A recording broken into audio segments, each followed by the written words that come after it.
Greetings, fellow jazz vinyl audiophiles. I'm back today with a little bit of a rebuttal. In one of his previous videos, our man Jimmy the Vinyl Man inadvertently sort of dissed Eddie Lockjaw Davis by basically pointing to his records with the great tenor player Johnny Griffin as being somewhat lightweight and they didn't have any staying power.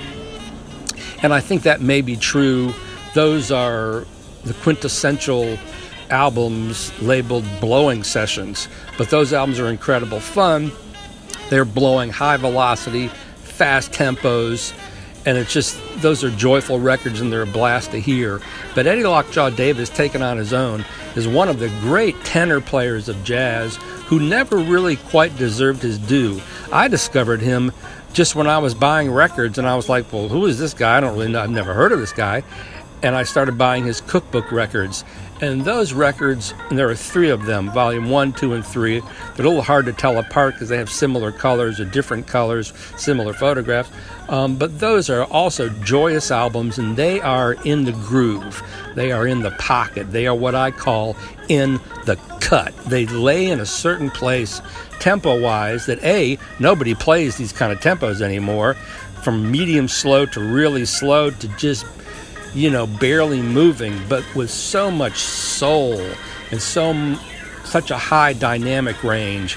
And Eddie always surrounded himself with great bands, and he very often worked with the great Shirley Scott, the organ player who was married to Stanley Turrentine, but oddly enough, even though she is on quite a few of Stanley Turrentine's records, I think she sounds like she's having more fun on Lockjaw's records. Who knows what that's all about, but she's on a lot of his early records.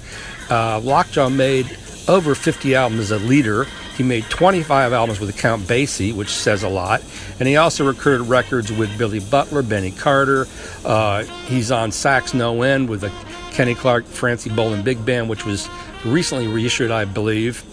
Also, he's on Arnett Cobb's Blow. He also plays with Wild Bill Davis, Harry Edison. Those are 2 records, Just Friends, Edison's Lights, that I don't know that are probably great.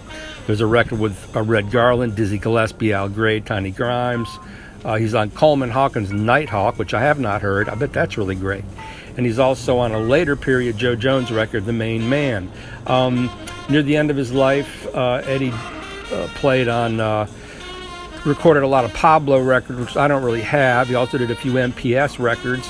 But this represents a period of jazz where it's very popular music and it's party music, but it's also, to my way of thinking, deeply soulful. And Eddie incorporates kind of the bar walking tradition of guys who literally get up and walk over the bars playing saxophone, which is kind of a rock and roll thing, but moving into more serious jazz. And make no doubt about it, Eddie Lockjaw Davis is a serious player. He plays beautiful solos, and these records are just a blast. I have kind of a goal to collect every one of them. And for a while they were easy to find. Now I don't see them too often.